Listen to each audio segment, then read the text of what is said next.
Is this totally necessary?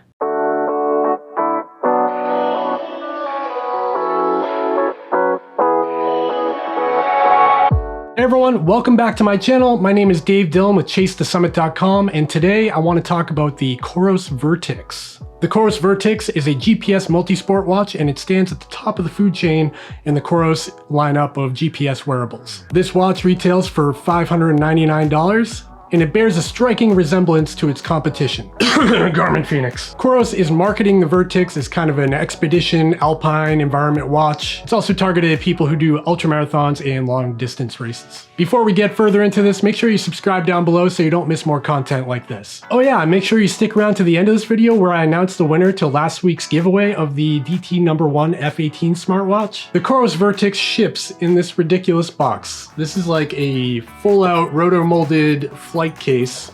This thing is legitimately waterproof. It's got the rubber gasket. It's really like a Pelican branded case. It's pretty hardcore. To me, this is total overkill. I mean, it's a cool unboxing experience, but at the same time, I can't help but wonder how much this thing cost. A couple weeks ago, I also reviewed the Coros Apex, which is the little brother to this watch, and it's very similar. Really, the only difference between the two is extended battery life in the Vertix. We'll get into that in a little bit. And also the build quality. As far as build quality goes, this thing is a tank. It's built out of titanium alloy, it's got a DLC coating for scratch resistance, and it's got a sapphire glass lens on the front, so it's nearly impossible to scratch. I've been using this watch for a couple weeks now. I brought it up to the mountains a couple times, and it still looks brand new. Pretty large device. It's about 49 millimeters in diameter and about 16 millimeters thick. Even though it's pretty big, it is pretty comfortable to wear, and I'm okay sleeping with it. It is a little chunky for sleep, but I can get by. Coros is advertising that this watch is the most waterproof GPS watch available, and it goes down to a depth of 150 meters. So if you're into water sports or diving, this may be a good watch for you. What's cool about this watch band is it's a quick fit system, just like the Garmin Fenix.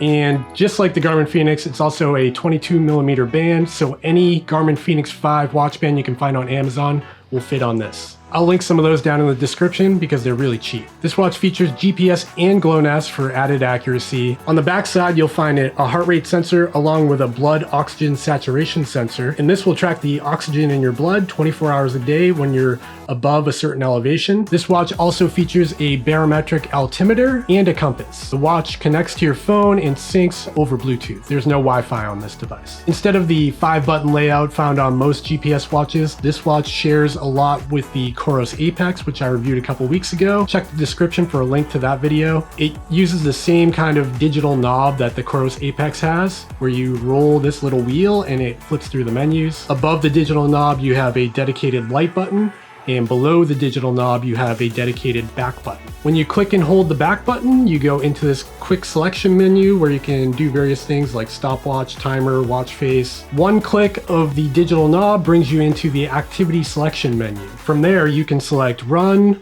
indoor run, trail run, mountain climb, hike, bike, indoor bike, pool swim, open water, triathlon, gym cardio, GPS cardio, and the AI trainer app, which is basically just a history of your recent activities, your recovery time, and your current stamina level. These activities are predefined and you cannot add or remove them. So if you're a mountain biker, you're kind of out of luck. You just have to use that bike activity and change it on Strava later. Speaking of Strava, this watch does sync with Strava through the app, and it's really seamless. It's very quick. From the watch face home screen, if you roll the digital knob, you'll start to roll through the widgets available on the device. Widgets include phone notifications, current elevation with a graph, current heart rate, air pressure, temperature, and a health summary. That's basically your steps and activities for the day. Again, these widgets are predefined, so you can't add to or remove any of them. As far as GPS accuracy goes, this watch has actually been pretty good. I brought it on a 32-mile run in the mountains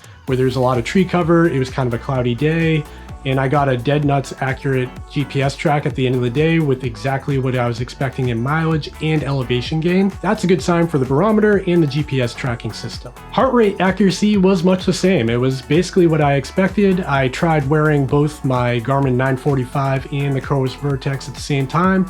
I went on a couple of runs comparing the heart rate data, and both looked pretty similar for the most part. The battery life in the Coros Vertix is completely insane. This watch can last in standby mode for up to 45 days. In GPS mode, with heart rate enabled, you'll get 60 continuous hours of tracking. And if that's not enough for you, you can put it into Ultra Max mode where it reduces the sample rate and accuracy, and you'll get 150 hours of tracking. That's enough to do any race on the planet. A 200 miler would be no problem with this watch. I went on a 10-hour run in the mountains with this device, and after 10 hours of tracking, I still had 87% battery left. This watch can track a very basic route, which can be uploaded through the Coros iPhone or Android application. Basically, you take a raw GPX file from like Strava or Garmin Connect, and you can upload it through the phone app to the watch and follow the breadcrumb trail. This works totally fine, but keep in mind, this is not topographic maps. There are no waypoints, there are no points of interest. You can't route anywhere on this watch. It's basically you set a course and follow it, and that's basically it. I have heard through the rumor mills online that mapping may become available on this device, but it's not there yet. One thing Coros is really good at is updating the firmware on their watches. And every couple weeks, it seems, there's a new firmware rolling out that adds features or activities that people are asking for on the internet. I like to see support from the manufacturer, and they are really providing it with these devices. As for the Coros iPhone and Android application, it is pretty basic, but it does get the job done. From the dashboard, you'll see your active energy, exercise time, steps, heart rate zones, training load, fitness index, resting heart rate, lactate threshold, and fitness level. On the next page, you'll see all of your recent activities and also the option to see a calendar view of your activities. Within the app, there's also a device management page. Here, you'll be able to customize your activity pages, select watch faces, select what notifications you want to see, and also update the watch's firmware. The Coros Vertix also acts as a basic smartwatch that will read your notifications and display incoming text messages and phone calls. What it is lacking, however, is integration with your calendar, so you won't get alerts on upcoming events or anything like that. Within the Coros iPhone and Android application, there's a fitness index and fitness level area. This is where Coros tries to give you a rough estimate on where your fitness level is currently. For me, however, this value was wildly inaccurate. It does not match up with what my Garmins have said for the past 5 years. I understand these are all estimations, and maybe I just need to give it more time, but for me, this really doesn't work very well. At the end of the day, this is a really solid device with great GPS performance, insane battery life, good build quality, oxygen saturation level sensor, heart rate sensor, all the stuff you need. Something to keep in mind though, this watch is $599. In that price bracket, there's a ton of competition. There's the newly released Garmin Fenix 6, which starts at $599. There's the current Forerunner 945, an amazing device, $599. There's the Suunto 9 Barrow, $599 again. And within all of those devices, you get features like mapping, onboard music, Garmin Pay, real navigation, and with the Fenix line, excellent build quality. So in my eyes, the real standout feature here on the Coros Vertix is its battery life. 45 days, 60 hours in tracking mode. That's insane. And I'll be honest, during my ultra marathons, I hate fiddling with my watch and getting a charger out to have to charge it on the go. Ultimately, I would take a look at this watch if you really value battery life. If that's the most important function to you, the Coros Vertix is right up your alley. Also, the simplicity of the Coros Vertix is kind of liberating. There's so many features in the Garmin watches that sometimes you're overwhelmed, and the Coros Vertix just works. It's reliable, the app works, but at that price point, it's hard to swallow. For me, it's not going to replace my Garmin. I think Coros would really have a winner on their hands if they dropped the price to about $449. So what do you guys think? Are you interested in the Coros Vertix? Are you wearing one right now? I'd love to hear from you in the comments. Make sure you subscribe down below and give this video a thumbs up if you thought this video was helpful. It really means a lot to me. And if you're interested in the Coros Vertix, check out the links down below in the description because it helps out my channel. Before I forget, I wanted to announce the winner of last week's giveaway for the DT #1 F18 smartwatch. The winner is Julie. Julie is her username, I don't know. Let's give Julie a round of applause, everybody. Julie, I'll reply to your comment in the last video and we'll figure out a way for me to get this to you. Thanks for watching this video. That's all I got for today. Have a great day.